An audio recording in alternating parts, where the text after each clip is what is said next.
kanca liyane ku ya tetep menyurat. Ngono. Mbak Satrek.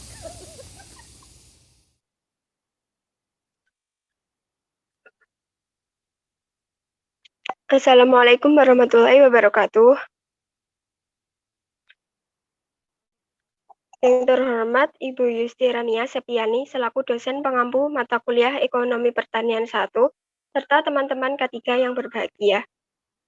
Puji syukur marilah kita panjatkan kepada Tuhan Yang Maha Esa, karena telah memberikan rahmat kesehatan, sehingga kita dapat berkumpul pada pertemuan kali ini.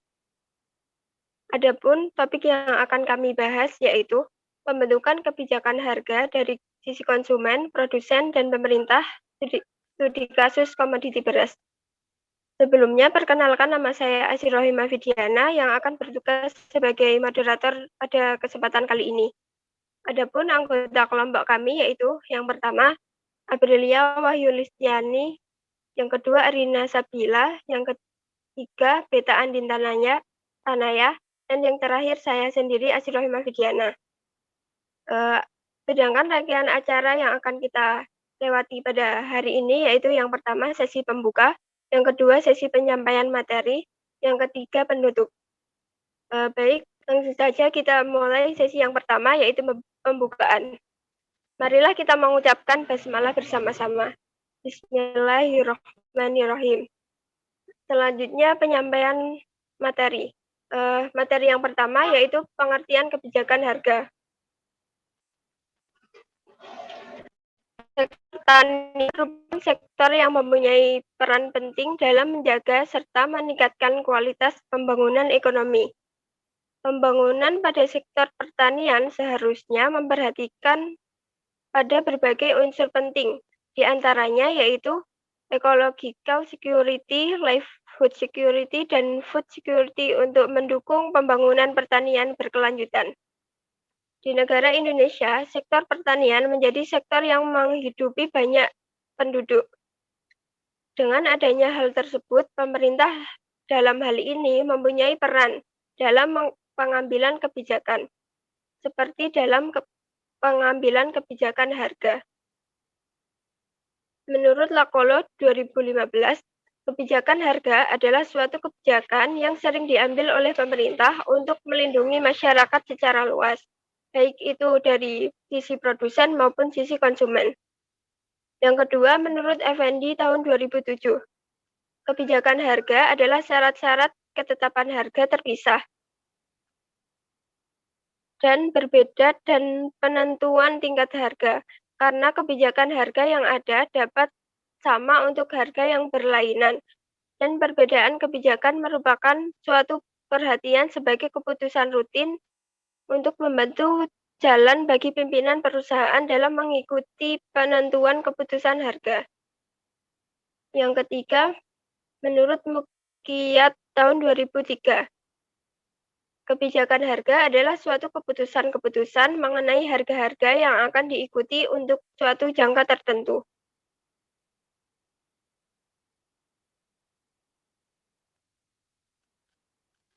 Selanjutnya, tujuan kebijakan harga.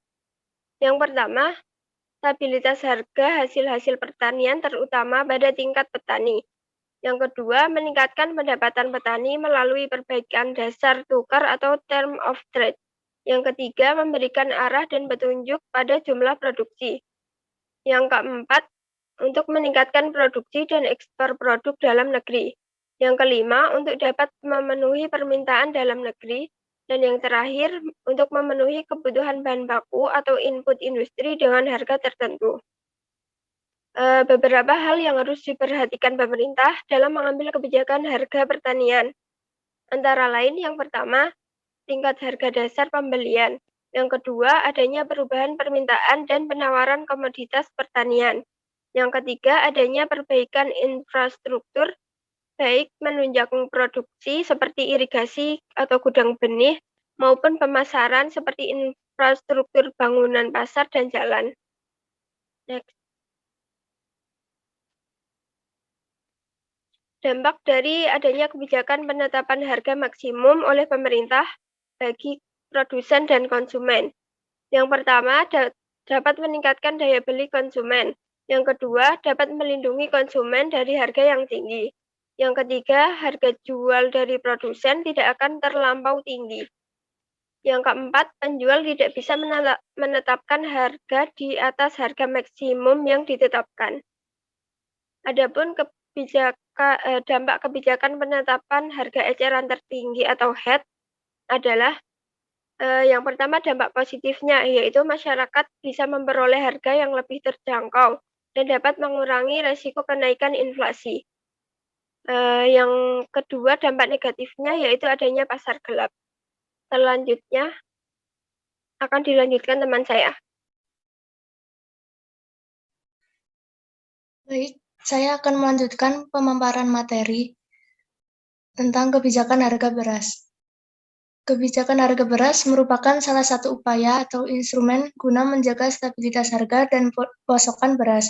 Kebijakan tentang harga beras di Indonesia sendiri dibagi menjadi 3 periode, yaitu yang pertama periode tahun 1973 sampai 1980, yaitu kebijakan harga dalam bentuk penetapan harga pembelian beras dari dalam negeri. Kedua, periode tahun 1980 sampai 2000, yaitu penetapan harga dasar dan harga atas atau tertinggi untuk menjaga harga beras di tingkat konsumen melalui peraturan impor beras yang dimonopoli pemerintah. Dan yang ketiga, periode tahun 2000 sampai sekarang, yaitu penetapan kebijakan HPP. Masalah komoditi beras di Indonesia. Yang pertama, penurunan jumlah petani yang mengakibatkan produktivitas juga berkurang. Yang kedua, lahan pertanian yang semakin sedikit. Ketiga, impor beras yang berlebihan. Keempat, adanya penimbunan beras. Kelima, beredarnya beras palsu. Dan yang terakhir, bantuan beras untuk masyarakat miskin dikorupsi. Kemudian faktor yang mempengaruhi kebijakan harga yaitu yang pertama faktor langsung, yaitu meliputi harga bahan baku, bahan produksi, meliputi harga bahan baku, biaya produksi, biaya pemasaran, peraturan pemerintah, dan faktor lain. Kedua, faktor tidak langsung seperti harga produk sejenis yang dijual oleh para pesaing, pengaruh harga terhadap hubungan antara produk substitusi dan komplementer, serta potongan untuk para penyalur dan konsumen. Ketiga, ada faktor internal, meliputi tujuan pemasaran, perusahaan, dan strategi bauran pemasaran. Dan yang terakhir, faktor eksternal, meliputi keadaan perekonomian, penawaran dan permintaan, elastisitas permintaan, persaingan, biaya, dan pengawasan pemerintah. Selanjutnya akan dilanjutkan oleh teman saya.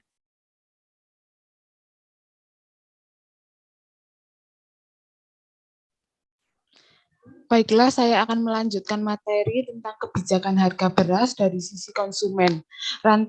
Pelaku rantai pasok gabah dan beras terdiri atas petani, penebas padi, pedagang pengumpul, mitra kerja atau KUD perum bulog, industri penggilingan padi atau RMU, pedagang besar antar wilayah, pedagang di pasar induk, dan pedagang pengecer. Perbedaan harga beras dalam rantai pasar terdiri atas harga beras di tingkat penggilingan padi, harga beras di tingkat pedagang pengumpul, harga beras di tingkat pedagang besar atau grosir yang biasanya beroperasi di pasar induk, harga beras di pasar tradisional atau harga eceran, dan harga beras di tingkat konsumen atau harga yang dibayar konsumen pada umumnya di tingkat kios atau warung. Kebijakan harga beras dari sisi konsumen dipengaruhi oleh kebijakan harga dari pemerintah. Di pasar dikenal beras dengan kualitas super, medium, dan biasa, di mana yang paling mahal adalah beras dengan kualitas super. Beras juga dapat dibedakan dari merek yang dipasarkan karena merek sebagai simbol dapat mencerminkan identitas jenis produk, dalam hal ini beras. Identifikasi melalui merek hanya bisa dilakukan apabila beras sudah dikemas dan diberi label. Adapun HET beras medium kisaran 9.450 Rp1.000 dan HET beras premium kisaran Rp12.800. Namun yang terjadi di lapangan berbeda. Harga beras medium dapat melambung tinggi hingga 11 sampai 12 ribu rupiah di pasaran.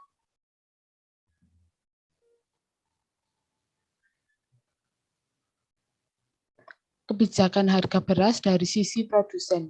Kebijakan harga produsen pada saat ini dinilai cukup baik dalam harga perlindungan harga produk pada tingkat petani walaupun tidak efektif dalam pemberian insentif peningkatan produktivitas hasil.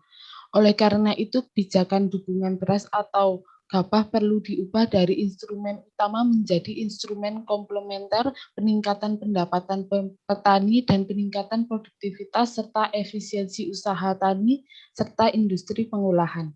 Terdapat beberapa hal yang perlu dilakukan, yaitu yang pertama, HPP atau HBP ditetapkan terintegrasi dengan kebijakan subsidi atau bantuan benih, subsidi atau bantuan pupuk, serta subsidi kredit usaha tani.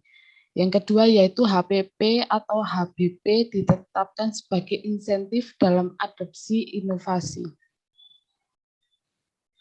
Kebijakan harga beras dari sisi pemerintah. Kebijakan penetapan harga beras oleh pemerintah di Indonesia dibagi menjadi 3 periode, yaitu periode tahun 1973 sampai 1980, yaitu kebijakan harga dalam bentuk penetapan harga pembelian beras dari dalam negeri, periode 1980 sampai 2000, yaitu penetapan harga dasar dan harga atas, serta periode 2000 sampai sekarang, yaitu penetapan kebijakan HPP. Pemerintah menetapkan harga beras dalam rangka mewujudkan stabilisasi harga beras dan menjamin stok beras nasional. Pemerintah mengeluarkan beberapa kebijakan pendukung agar efektif, yaitu yang pertama, penugasan Bulog untuk melakukan pembelian gabah atau beras dari KUD maupun non-KUD pada HD, terutama saat panen raya. Yang kedua, memberi mandat Bulog untuk mengelola stok gabah dan beras dengan membangun atau menyediakan gudang yang cukup. Yang ketiga, menciptakan outlet yang untuk penyaluran beras kepada PNS, TNI, Polri, mendistribusikan beras ke daerah defisit saat paceklik. Yang keempat, yaitu memberikan monopoli impor beras kepada Bulog sehingga pasar beras domestik terisolasi dari pasar internasional. Dan yang terakhir yaitu menyediakan pembiayaan yang cukup kepada Bulog melalui pemberian kredit murah dari kredit likuiditas Bank Indonesia. Selanjutnya akan diteruskan oleh teman saya.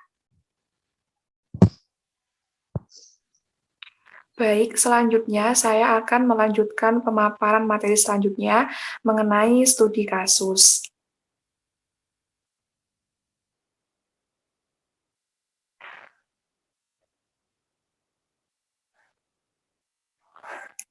Komoditi pertanian beras. Nama pemiliknya yaitu Bapak Sardi, alamat Dusun Pabelan 4, Desa Pabelan, Mungkit, Kabupaten Magelang, dengan luas lahan yaitu seluas 2.000 meter persegi, hasil panen yaitu 4 kuintal gabah. Untuk harga dari sisi produsen yaitu 3.500 per kilo dalam bentuk gabah. Selain itu juga seharga 6.000 per kilo dalam bentuk gabah untuk benih IR64. Harga dari sisi konsumen yaitu 5.000 per kilo. Harga sisi pemerintah yaitu 10.000 per kilo.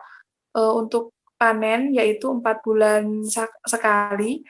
Untuk penjualan padi dijual ke pengepul padi. Untuk tenaga kerja yang dibutuhkan yaitu 6 orang. Langkah-langkah menanam padi. Yang pertama, menyiapkan bahan yang baik. Yang kedua, mempersiapkan media tanam. Yang ketiga, persemaian. Yang keempat, memindahkan bibit dari lahan sampai ke lahan tanam. Yang kelima, setelah berumur 25 dan 40 hari diberi pupuk, yang kemudian dipanen. Pertanian milik Bapak Sardi pernah mengalami gagal panen yang disebabkan oleh adanya penyakit seperti serangan hama, selentep, dan wereng. Untuk mengatasi gagal panen tersebut, Pak Sardi memberikan obat Darmabas yang disemprotkan ke tanaman padi. Selama menanam padi, lahan milik Pak Sardi tidak pernah mendapatkan bantuan dari pemerintah. dalam proses penanaman padi sepenuhnya menggunakan modal pribadi, seperti pengadaan alat-alat pertanian, benih, dan juga obat-obatan. Pada saat panen raya, Pak Sardi bekerja sama dengan pengepul padi untuk menjual hasil panennya. Kesimpulan, kebijakan harga adalah keputusan tentang cara penetapan harga barang atau jasa yang dijual untuk melindungi produsen maupun konsumen dalam jangka waktu tertentu. Tujuan penetapan atau kebijakan harga yaitu untuk menjaga stabilitas harga, untuk meningkatkan produksi dan ekspor produk dalam negeri, untuk dapat memenuhi permintaan dalam negeri, serta untuk memenuhi kebutuhan bahan baku atau input industri dengan harga tertentu. Faktor-faktor yang mempengaruhi kebijakan harga dibagi menjadi faktor eksternal dan faktor yang mempengaruhi kebijakan harga dibagi menjadi faktor langsung dan faktor tidak langsung, serta faktor internal dan faktor eksternal. Di sisi produsen, pemerintah menetapkan kebijakan dalam bentuk instruksi presiden yang bertujuan untuk meningkatkan produksi beras nasional. Salah satunya untuk melindungi harga pada tingkat produsen melalui penetapan harga pembelian pemerintah. Kebijakan harga dari sisi konsumen dipengaruhi oleh kebijakan harga dari pemerintah. Kebijakan penetapan harga beras oleh pemerintah di Indonesia dibagi menjadi 3 periode, yaitu periode tahun 1973 hingga 1980, yang kedua 1980 hingga tahun 2000, serta periode 2000 hingga sekarang, serta dukungan oleh berbagai kebijakan yang lain agar lebih efektif. Kebijakan harga pada komoditas pertanian gabah Bapak Sardi, harga dari sisi konsumen seharga 5.000 per kilo, dari sisi produsen 3.500 per kilo dan 6.000 per kilo, tergantung dari benih yang digunakan, serta dari sisi pemerintah yaitu 10.000 per kilo. Dalam penjualannya bekerja sama dengan pengepul padi. Demikian pemaparan dari kelompok 3. Selebihnya saya kembalikan kepada moderator. Terima kasih. Baik, terima kasih. Demikian presentasi dari kelompok kami. Saya sebagai moderator mohon maaf atas kekurangannya dan terima kasih untuk perhatiannya. Wassalamualaikum warahmatullahi wabarakatuh.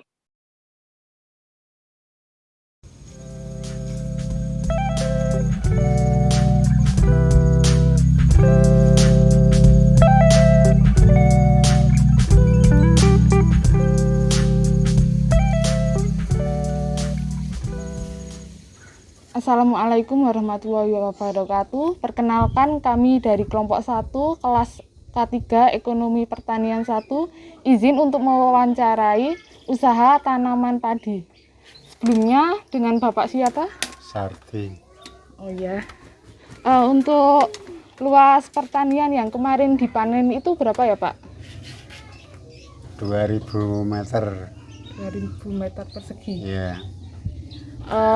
Terus untuk langkah-langkah dari awal tanam sampai akhir panen itu apa saja? Ya, benih yang baik. Terus umur 1 bulan ditanam. Terus umur 25 hari dipupuk. Terus 40 hari pupuk lagi, itu ditunggu sampai panen. Kalau sudah panen itu dijual di sawah. Kalau dari awal sampai akhir itu membutuhkan berapa lama panennya? 4 bulan. 4 bulan Ya. Dari awal penanaman. Iya, jadi awal penanaman itu 3 bulan 10 hari. Iya. untuk hasilnya dalam sekali panen itu menghasilkan berapa kilo? Sekitar 4 kintal gabah. Untuk hasilnya apakah langsung dijual gabah atau dalam bentuk beras? Jual gabah. Dijualnya kemana? Di desa itu di Pak Nawir. Untuk harga jualnya berapa? 3.500 Itu per kilo. per kilo. Iya. Harga tersebut selalu segitu apa beda-beda? Ya beda-beda. Kalau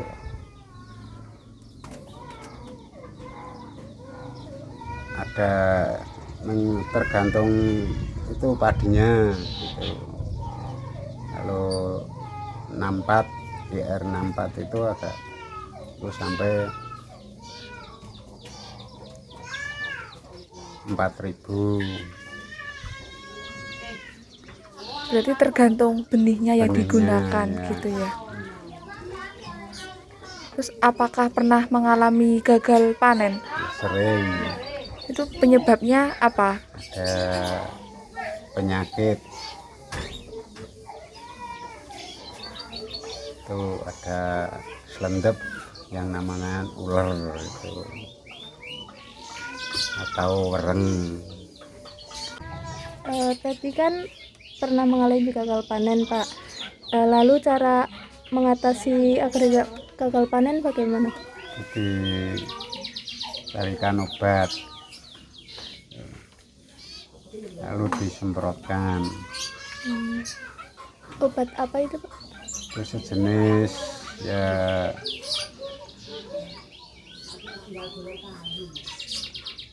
apa itu Dermabas atau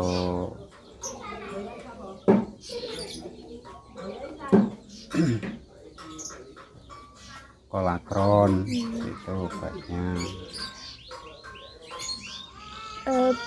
Berapa tenaga kerja yang dibutuhkan untuk memanen padi? Kalau sekarang ya cuma ada 6 orang, 4 orang. Apakah selain menanam padi, menanam tanaman lainnya? Nanam cabai atau kacang. Lalu apakah ada bantuan dari desa ataupun pemerintah, misalnya pengadaan alat seperti traktor, benih, dan obat yang digunakan? Sama sekali tidak.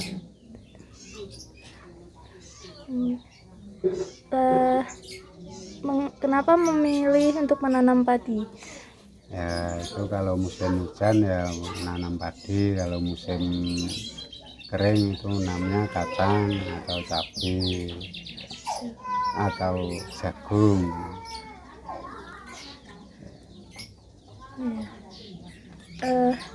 Baik, demikian wawancara dari kelompok kami bersama Bapak Sardi. Kurang lebihnya kami meminta maaf. Wassalamualaikum warahmatullahi wabarakatuh.